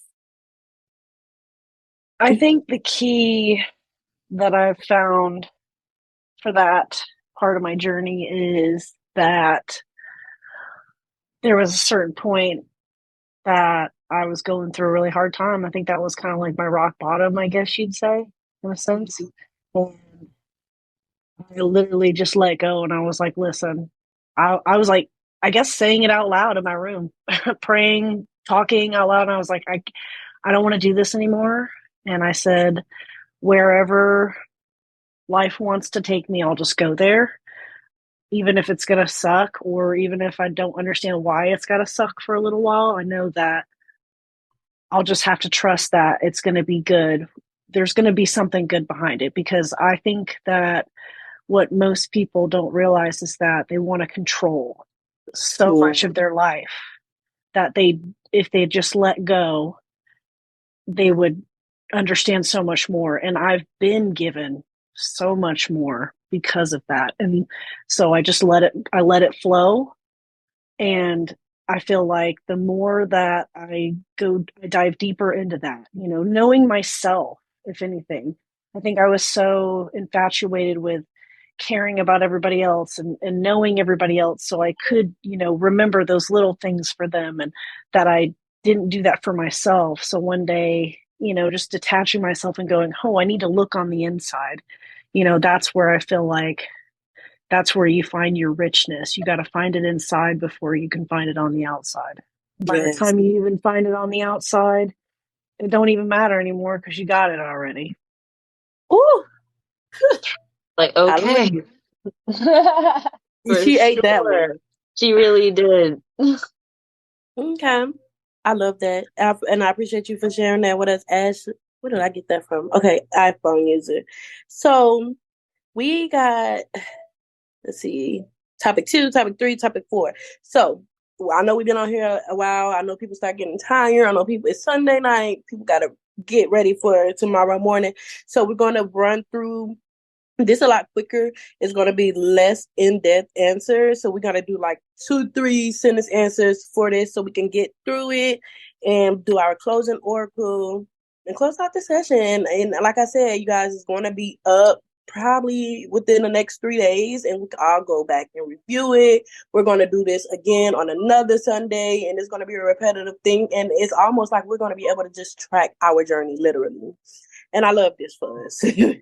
But let's get straight into, and y'all, we don't really, at this point, we don't really got to mute it. We're just going to run through it real quick, the next few topics. And it's going to literally, we're going to start with like I said, 2 to 3 sentences for each answer.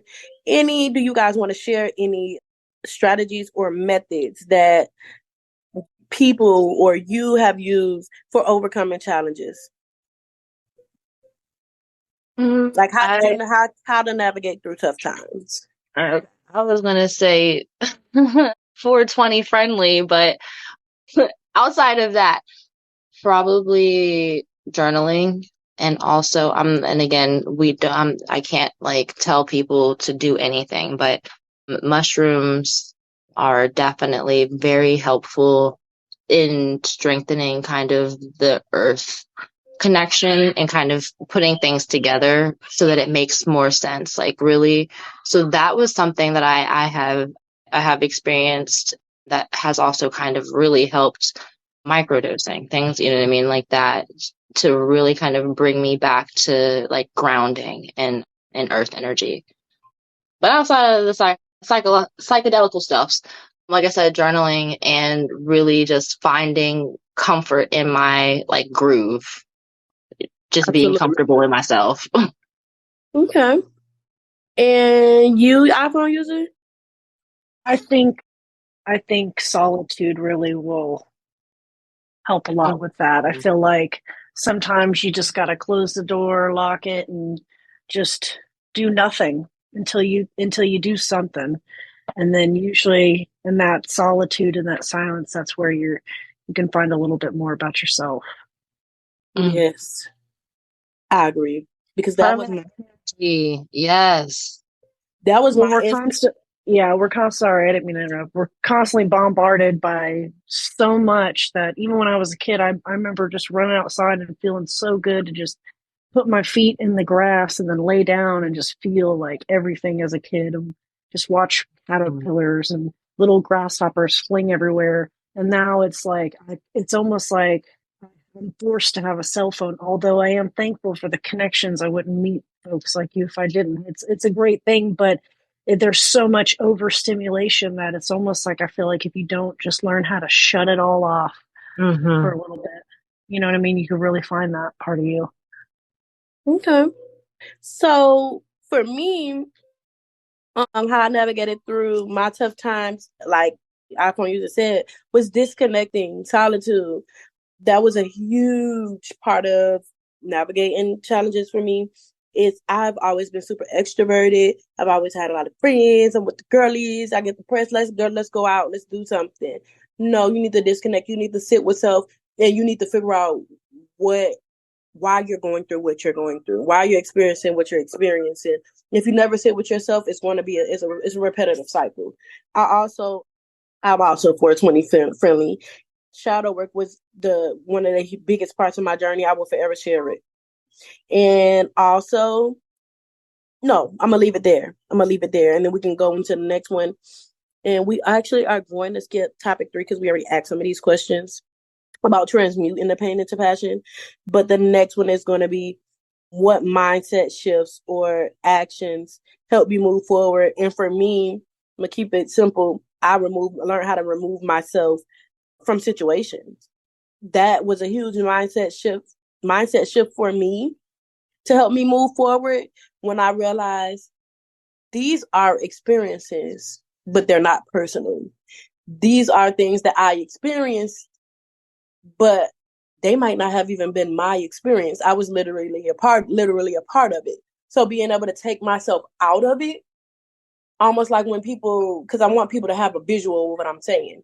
If you ever heard of anyone tell a near-death experience story and they talk about the point where I died and I was out of my body and I was looking down at the doctors and they were screaming. Well, I want people to look at it like that. Remove yourself out of your body. Look down at the situation. Look at the surrounding characters, the people, and really take your time to discern whether that shit had anything to do with you or not. Because I feel like we take so much stuff personal and internalize it that it makes it difficult for us to move forward. We're holding on to shit that ain't even have nothing to do with us. So that's it for me. What about y'all? Again, the question is, what mindset shifts or actions helped you move forward? Like I said, adding the positive affirmations and like making sure that like I was stopping the negative self-speak was a huge thing for me.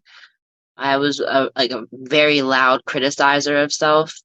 So I had to really internally go into a space, through shadow work where I was reflecting on loving that version, the parts that like was the critic, and finding out why I was such a critical person and how it was in a sense protecting me. So I had to kind of like turn everything inward instead of, and it was crazy because I was seeking outward church, this, that, and the third to help, and I couldn't figure out why it wasn't working. And it was really just because I wasn't going inward. So when I did that and silenced everybody else's words, that's when I found what I needed to find. Okay. So for sure, hermit mode, just like she said earlier, hermit mode. Okay.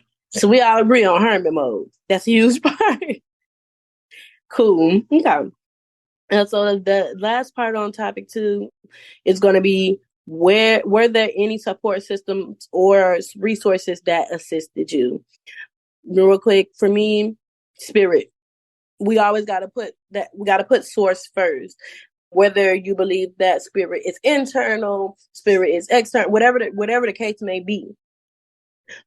Our spirit is a big part of our support system. So my next one was also, I became the support. I created a support system for others. And that was a big part of the support for me. To be able to open up a space where people can come to me for support was also healing within itself, because you are me. I am you. And maybe these experiences didn't manifest the same, but we all share at least 1, 2, 3 of the exact same experience, maybe in a different aspect of our life. So that was actually a huge thing for me. And I say it a lot, that y'all always think of me, but I'm going to thank y'all too, because looking at you is looking at me. So that was a big part of it for me, becoming the support. And last but not least, again, shadow work was a huge resource. Okay. Shadow work and doing your own resource. Yes. If you need some spiritual insight or advice or tips or where do I start, you could go to your spiritualist, your tarot reader, your life coach, whatever. But also a huge resource is just doing your own research, because when you do your research, you run across more than what you bargained for. And everything that you see, I learned myself. I didn't have nobody alongside me mentoring me throughout my journey. What I teach, what I talk about, what I do are things that I discovered. Not that I created, but that I discovered from my own research, and then I shared it. So that's the answer for me. I would say some very similar things as you, such as like obviously leaning more on, because again, I had to cut the connections to and leaning in other people and lean kind of more inward. So leaning on spirit and my intuition were like kind of first steps. And then I started to search for information. I love to read. I love to, find podcasts or find perspectives. So like there were a couple of podcasters or YouTube spiritualists, like Gigi Young is one of them who I was like, who kind of really helped me to source through some of the weird things that were happening. So you know what I mean? Like there's like YouTube University really kind of helped walk me through the first few steps so that I could find the right documents and find this and find that. And then lastly, like the community that I build around myself and is a huge resource for me. So like you guys, like, on the goddess team here, really everybody is kind of a source for me to be able to like feel like I have support. So those are mine. Absolutely. And let me also add, because I know iPhone users next, but I forgot that real quick. The spiritual goddess circle and the admins, the mods, the team that we have built together has offered me so much support and so much relief. So much. And because I did talk about like being the support, creating the support, doing your research, shadow work. But also let's not ignore the fact that we also need other people. We also need strong connections with people that we that we can trust and that are loyal to us as well. But yeah, iPhone user. So yeah, definitely touching base on what y'all said. I would say spirit for sure, but it also was connected to others. So as like you had said earlier, it's almost like sometimes you're not a part of that story. You just were in it for a minute. It's like that wasn't that wasn't your experience. You just were in it. And that took a lot of understanding too. Was realizing that sometimes I just needed to say something, or sometimes someone was sitting in my chair if I was doing my hair, and they had to hear something. It would help them with their lives. They were healing me while I was healing them. And most of my clients don't know that I am a healer. I've kind of opened it up about it recently, a little bit here and there, just kind of like because where I am, it's not a big area for it, but I've realizing that on what I do I'm there for people in all walks of life. There for them for their first haircuts, and I've been for them after death and done their hair for funerals. There's so much love from people that as soon as they sit in their chair, I have to make an immediate connection. And they've never met me in their entire life. And I'm a little crazy. I got to be a little silly. Keep it a little fun, but learning even from people's experiences has helped me a lot with that. But um, what I feel like is that I kind of lost my train of thought there for a second. Yeah. You were just saying how you help people through their different walks of life and that you have to connect with them. Yeah, and I feel like that has a lot to do with that. Like, I wouldn't say that I can't really pinpoint it on one person because there's been times in my life where, like we were talking about before, like I was such a hermit that it's almost like my life had to force good energies in my life and put them there and have them say something that would make me think about it later, or I would never be on the path that I was on because I could be fun around everybody. I could put up this personality where, we could have lots of fun and lots of laughs, and then I could go home and, you know, feel totally different because they didn't really know who I was. I was just getting paid to be a server or a bartender, being able to put on a professional mode. So it's almost like some of those things that thought I didn't know, I did once I had to hear it from someone else. And I feel like that was also, of course, spirit, but also me, because I am you are me. So even That the people intuition. that, Yes.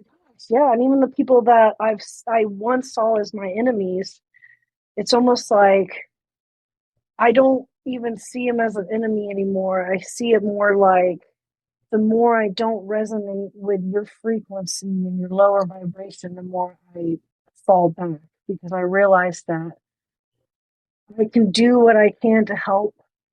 But at the end of the day, we all learn in our own time. Yeah, So, absolutely. Whew, I love it.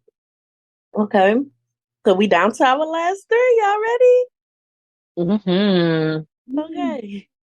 Okay. So next, we're going to go into something more lightweight. What are your goals moving forward? For me, it's going to be basically like experiencing new passions and new hobbies, being more vulnerable with the collective that I deal with, and showing more of myself because I talk a lot always, just about spirituality and trying to teach people and show people things. I want to, raise the frequency of the collective that I deal with that's presented to me. But that doesn't show who I am. You know what I mean? So while a lot of people do connect with me and they know what I've experienced, they don't know me. So I want to share more of that moving forward. That's my goal. What about y'all? So I have, I guess, a couple of things that I really want to like dive into, and mainly they're all about myself. I really am trying to understand myself more, and so, and in doing so, this is something that I know that I will then be able to offer to the collective. So I have, like, for me, I think more like learning is kind of a huge aspect of like what's coming next, so that I can be more visible in my teaching and sharing with the collective as well. And then also just more of doing things like this that kind of are going to like basically, so long as I feel as though what we're doing is raising the frequency, I'm on board. You know what I mean? The goal for me is to wake up as many people. So I have some products coming, like some candles, fertility candles, things along those lines that I'm doing, that I'm really putting a lot of energy and like just really kind of tapping into the most spiritual side of myself and tapping into that so that I'm able to help the collective. So that's that's where I think that's my trajectory. Absolutely. Be Cosmic Soul Consciousness. Please follow her on Facebook. She has been creating some beautiful candles, as well as you've as well as spell jars. Yes, yes, there I've been it's just so fun. Like I'm having so much fun being in this Pisces season. It just speaks to my spirit really of being like the 12th house, like I don't know, occultist. So I'm definitely in my best creative space right now and just really enjoying it. Agreed. The season is definitely resonating with my Pisces stellium. I am in completely new energy, and I mean very much new and very much embracing the new aspect of my journey that I'm going into. I love it. What about you, iPhone user? I definitely feel like this year is me falling back into myself, not just self discovery, but really learning how to take the talents and the creativity that I just have so much of inside my body. And I'm trying to find a way to release that because I have so many amazing options. And just learning how to creatively flow that through probably more videos. If anything, I feel like it's a little easier for me to do. Maybe even lives. I feel like I'm a little awkward on that, but you gotta do it to get it out of the way, kind of thing.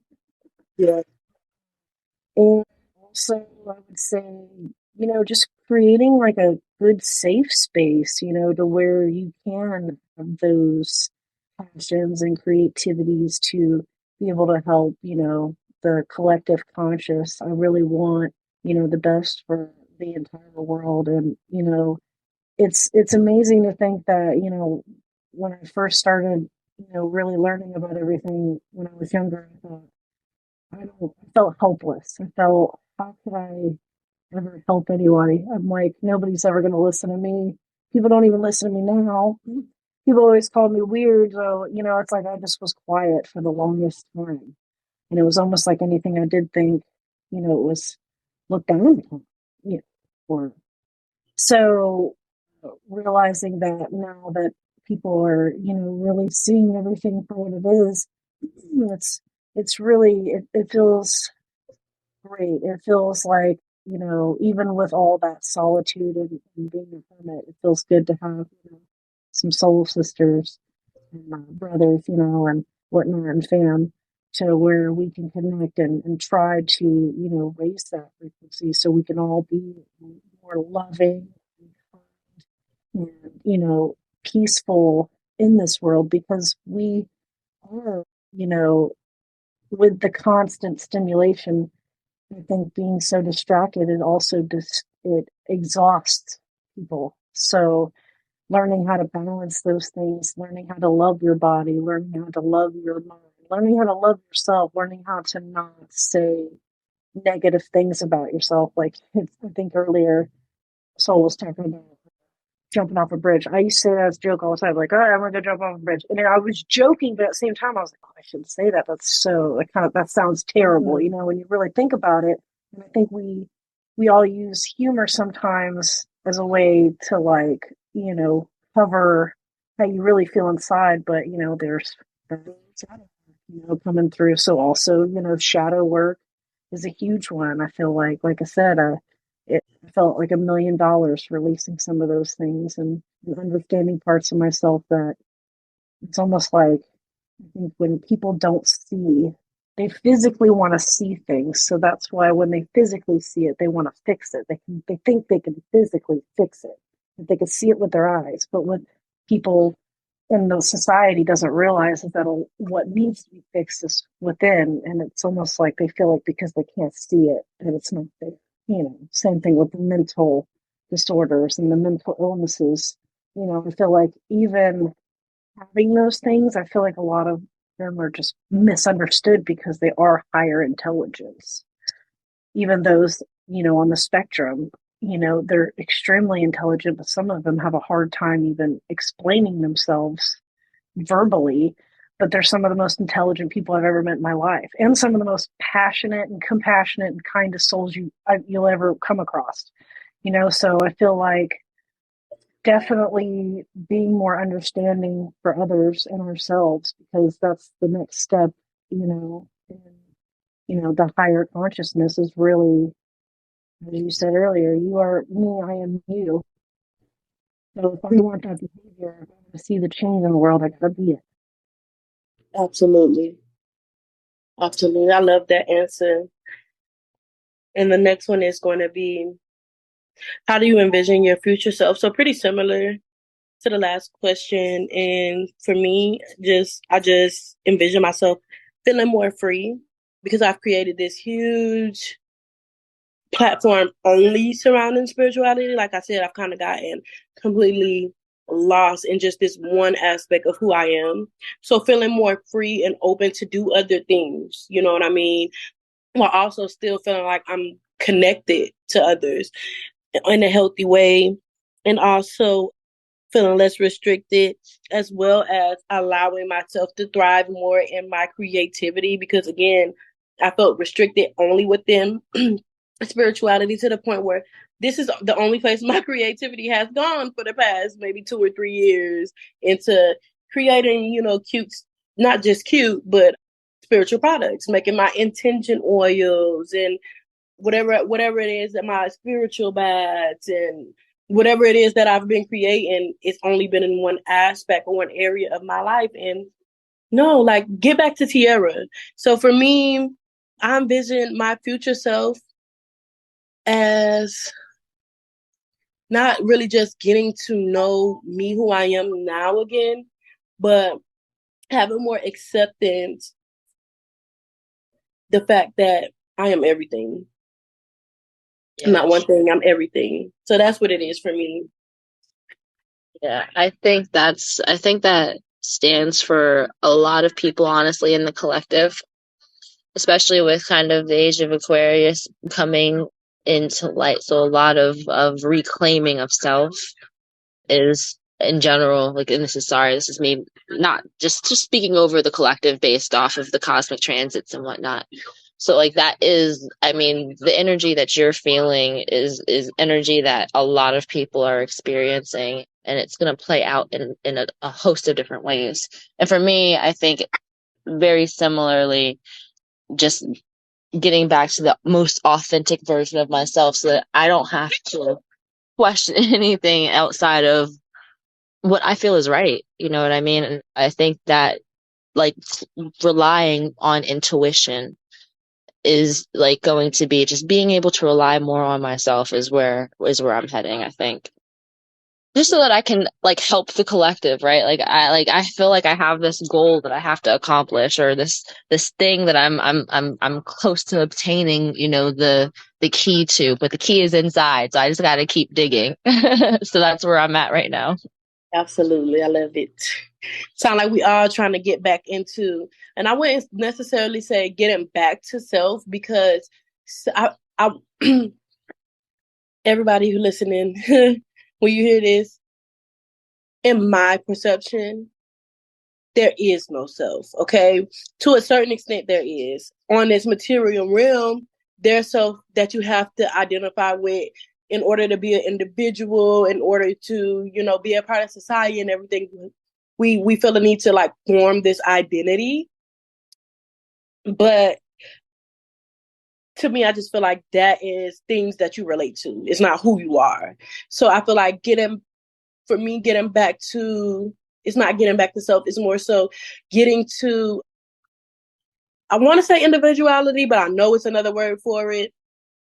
More so exploring the fact that you're ever growing, you're ever changing, and that the self that you're identifying with is going to change. And that's okay. And getting in touch with that, getting in touch with the adaptability and the acceptance and the allowance of this process to happen. You know what I mean? Absolutely. Absolutely. It's like, it's not an individuation because we've lived in a world where we are individuals and we see what that is. It's the recognition that we are all really, you know, we're all source. We're all connected to source and connected to each other. And so that's so perfect. That's why, like I said, I want to raise the collective. It's like, I feel like I'm one of those ascendant masters who just got left here, who like, it's my time. I have to, like, first of all, I'm here. So now I got to bring everybody else up too. Like, that's, that's where I'm at. Yes, exactly. Exactly. Left me, like Buddha left me. I'm certain that he and I were best friends or something. Jesus left me down here. Whatever. 100%. What about you, iPhone? Do you want to chime in on this one? All right, yeah. All right, so about what do we see about, like, with our future selves? Yeah. So honestly, it's almost like, even though I felt the need to be very close to those, and then I also had to learn how detachment, it also taught me how to be even closer to those that I do love, but still keep them at a distance where I could still learn about myself. So I feel like the future me, I feel like no matter what I do, I'm definitely gonna be. I feel like I'm already living my golden years, and they're just gonna be getting better. But I feel like the future me is definitely gonna be experiencing a lot more love in other ways, and just experiencing like the human rise of vibration and frequency, and really getting to like know my true self in ways that I had never imagined. I think that I had this idea or vision of what I thought life really was until I started trying to figure out life in my future. And then when I stopped myself and thought, how can I not constantly think about my future, but just set goals for my future, but focus in the present, in the here Yeah. and now? because when I went through my hardest times, I realized that in that present moment, if I focused on every single day, if I took it every day as a grain of salt, woke up and said, I'm so glad I'm here. I'm so thankful. I'd ride in my car. I pretty much do this every morning, but no music on sometimes. But usually it would be no music, and I go down this certain road, and it's a windy road, and you go slow. But I'm always thinking every day, I'm like, I'm so thankful I wake up and I got to breathe. I got a chance to breathe, to be better, And I know some days, I might not have been my best, but I know that I'm one step closer to being like living that future that I know is full of love and compassion and growth and learning and and expanding, and I just feel pretty lucky. So the fact that I even get to like have a future is amazing. And yeah, I guess just looking forward to that too. So I love it. So for you, more gratitude, more mindfulness, like more being present, and also taking your time to bask in the experiences so you can learn from it. I love it. I love it. Okay. Thank you for sharing that. I think that was a really good answer. And the last question before we do our closing and our closing oracle is going to be, what steps are you taking to manifest your dream? And I'm going to keep it really simple. For me, I feel like everything that I do, I say, and I speak is a manifestation in itself. And it's not even, I feel like it is. Everything we do, speak, and think is a manifestation. Whether you recognize it, whether you're consciously doing it or not, it is. Whether it's positive or negative, it is manifested. So for me, I feel like that's not really a question, but I feel like the steps that I'm taking to bring this change into fruition is just allowing myself to be. I feel like sometimes we can overthink it. How am I going to do this? How am I going to make this happen? My next goal is pretty simple. Just stepping more into whatever it is that I like right now, and sharing it, and freely being vulnerable with it. And so for me, allowing things to be is how I'm manifesting it. I'm not putting any extra effort into it. I'm just going to allow things to be. And that goes back to, like you said, just having gratitude and being mindful and allowing the experiences to pass. And I feel like that, by just being present, is going to show me who I am now, where I'm going into, what I like now, all of those things that I want for myself for the near future. So I hope that made sense, but that's my answer. Yeah, I'm taking like small steps, I think, towards, I don't want to say small steps, because every step towards your dream is really a giant step, because you're making it on, this plane. So really, I would say, I don't know, I feel as though everything that like I'm doing, every decision I've made kind of to get my LLC and to increase, my visibility, because I think oftentimes I kind of got stopped by just like fear. So stepping past fear as the gatekeeper to my future. And I always say this, like, fear is a gatekeeper, and it keeps you on the side of where you're at right there. You know what I mean? And you have no idea what's past fear. But once you do step past fear, that right there, that action is transmutation. That simple stepping past the fear of what could be into whatever can actually become is a transmutation. So really just kind of reflecting on energy and just being conscious and aware. These are the things that I'm doing to like actively build my future self and where I see myself. So I don't know, that's what I got for you. I love it. I love it. Absolutely. And you, iPhone user? I would say definitely speaking it into existence, like you touched based on, pretty similar to how you guys are saying it, but just speaking positively, seeing, situations that I've honed in so much the last few years of really using my voice that I used it so much that I kind of needed to use it with less tone. So, just setting back my energy and coming from more of a loving place, but also creating a safe space for myself. I feel like that is a huge one because I feel like, especially as a mother, I've always felt like I've really tried to create a safe space for my loved ones, but often I felt like I was making any excuse I could to not create just a personal space where I could do something, and really open up myself where I wasn't trying to just zone out on my phone and learn something, but somewhere where I could have that space and that silence and that area where I can manifest and really focus on my intentions in that silence. I feel like that actually helps me a lot in those moments where, just like in the car, that's pretty much the space that I was using because that's where I felt like, you know, it's almost like being in that enclosed area. You hear nothing but, silence in the road. So it's like I could speak things into existence.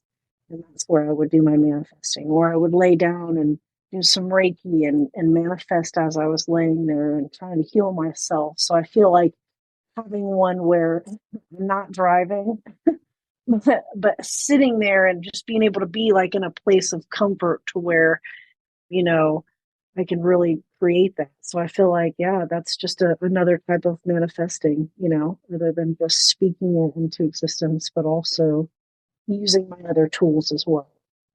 Absolutely. I love that. And I even love the idea. Because for one, as mothers, it's just hard to create that space for yourself, period. And I like how you said, I'm going to just do it in my car. I love that. But that's also like literally almost pretty much a walking meditation. Obviously not walking, but fully conscious, fully aware, fully awake, but getting your mind to a space where you're going within. And I feel like this whole conversation with you, all of your answers are literally titled The Journey Within. I love that for you. Totally. Whew. Y'all, that was deep and long-winded, huh?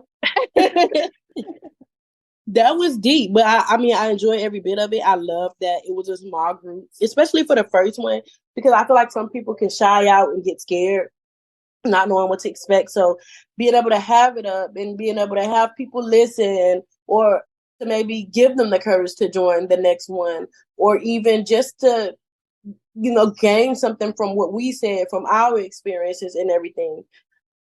But yeah, we're going to go into the last part, which is going to be our closer, but also I'm going to close out with an oracle. I really was trying to pull 2, but 3 came out, but they're not super long-winded because I'm already out of breath. So let's just take a moment to reflect on our journey that we shared together, you guys. I feel like we really kind of explored the depths of our experiences, the struggle, the resilience, the transformation, and I can see it in all of us. Even going from the first question to the last question, I can see how much the shift of our perception, how we're perceiving situations, experiences, and people was literally like the catalyst to the transformation. And I love that the audience will get to hear that for themselves, that it might seem like you're in a dark tunnel, but it's a tunnel. So after you get out of that dark tunnel, there's something at the other end of it. And it's up to you to create what's going to be on the other side of that tunnel. What are you going to do inside of it? But yeah, I do want to express my deepest gratitude to everyone, iPhone user, because this is anonymous. So unless you want your name said, your iPhone user, Cosmic Soul Consciousness, you guys, I really appreciate you for, your courage, your openness, your vulnerability throughout our discussions, and being able to share this with the collective. Y'all know this is what we do anyway. I appreciate it. I also want to again reiterate that our journey doesn't end here. The connections that we're making, the networking that we're doing are literally just the beginning of a continued exploration of our personal growth and empowerment. And I encourage everybody to carry forward the learnings, the reflections from our time together, even if you're just listening, and take the inspiration you found here and let it guide you on your path and let it empower you. Maybe give you some ideas and a shift in how you view situations, because that seems to be like the whole message here. It's how we're viewing things changes how we feel and what happens next.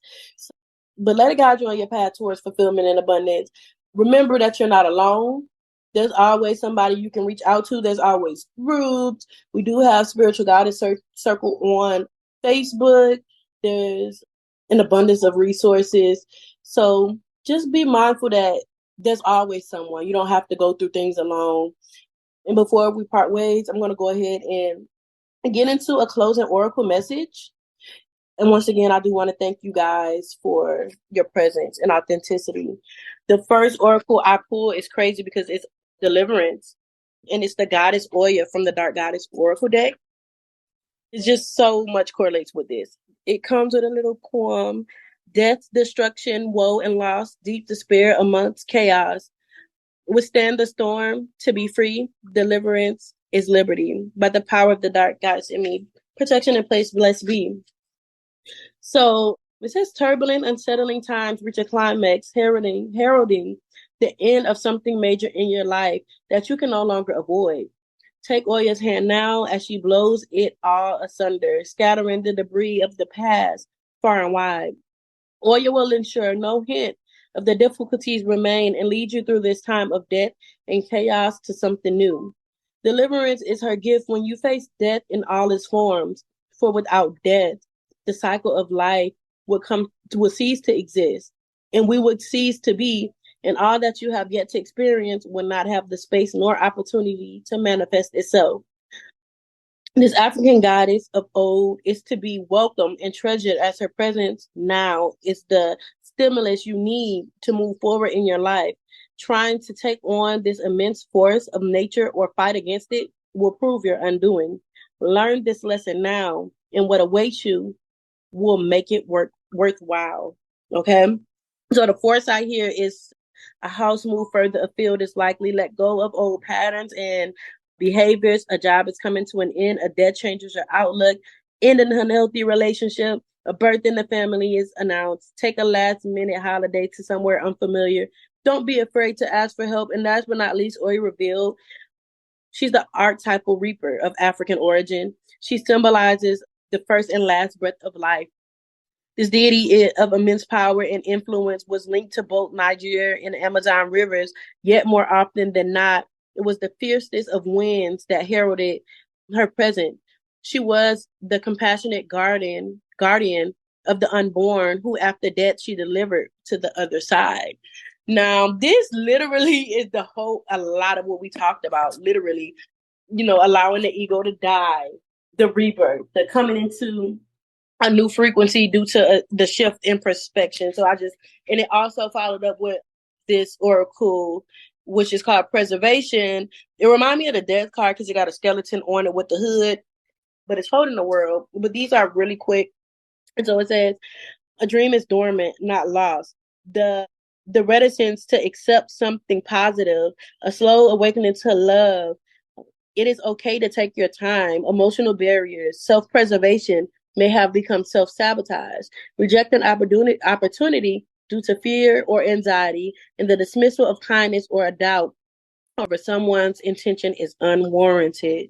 Okay, and the spiritual meaning says that peace is a surrendering. Love is vulnerable. Allow yourself to trust and believe that love is here for you and that you are safe and protected and loved by the divine. Let love water the seeds of joy, creativity, and contentment that lie within you, and accept the blessings of this world into your heart so your true self can blossom. We even touched on actually, stepping more into who we are now, because it always changes. And last but not least, we have consistency. And it says, Your habits make you what you are. Stay committed to your goal. Steady progress will get results, and it can take a lifetime to be an overnight success. So there's no rush to burn yourself out. Being consistent in your words and actions builds a reliable platform. An occasional show of kindness does not make someone kind. Love is dependable. Be or turn to someone you can count on. When I said I became the support, okay? The spiritual meaning is your past has helped shape your present. The present is helping you to shape your tomorrow. Acts of love, hope, and mindfulness shed the light on the past, transform the present, and invite brighter tomorrows. So the seeds that we plant today will blossom and bear fruit. Positive thoughts and action plant a blessed future. Wait for illumination. It will come. Woo! And that is on everything. Where that's definitely it. That's definitely it. Wow.